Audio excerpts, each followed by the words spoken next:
Head on the wrong side, good. Good. Get your head on the correct side. Get your head and hands on the correct side. Here we go, Andrew. Here we go. Needing to fill the vacancy at tight ends coach heading into the 2015 season, Charlie Strong went back to high school and returned with Jeff Traylor.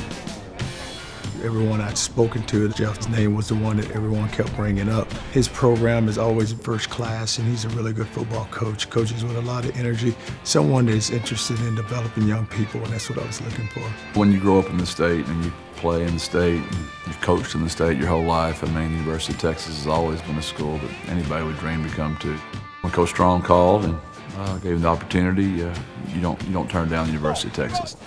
You know, when you're a Texas high school football coach, you go all over the country and visit every great college coach in America. So he's got a wealth of information. He's a great support to me. He just has so many pointers for me that I would have never thought of myself. And when you win 3 state championships like he did, you just have to have so much knowledge of the game. And he knows the spread offense, you know, so he's brought that attitude and how to run certain plays to our offense. So he's been a great asset to us so far this season. Alex.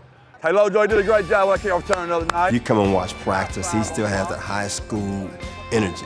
He's going around giving guys high fives, shaking their hands, and I love it. I mean, we need that enthusiasm. I know coming from high school, I mean, at Gimmer, he was a passionate coach, and I just feel like he brings a lot of intensity to the game. Coiled up, like a spring coming out of there.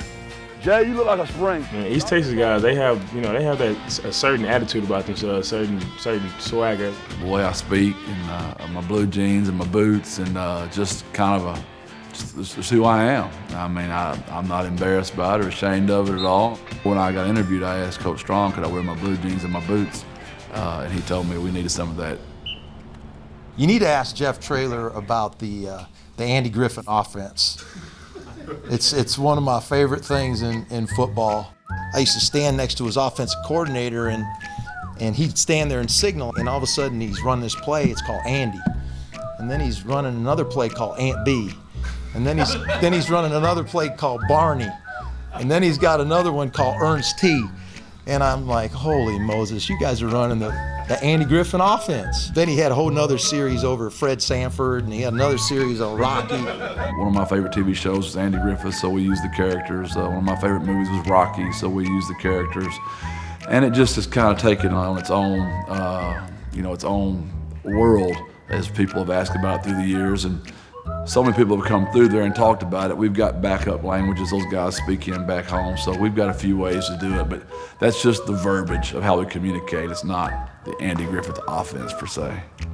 That boy is so country, it's not even funny. His success is the reason why he's here, and I feel like he's one heck of a recruiter, and I feel like he's a real good people person. He's always upbeat. He's always got positive attitude. I mean, he always comes to me before games, let me know, hey, get it going, have a great game, and it's really just a good vibe about the coach that I really enjoy. He has a sincerity about him as a coach. He wants to get to know you a little bit. I mean, you can just tell that he cares about his players.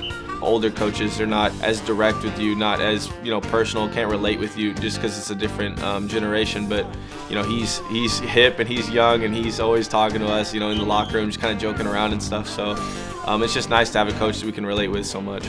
I made sure I came in here and learned all the kids and knew something about them, and I try to talk to them every day, and I think that's important. Ball's ball, and people are people.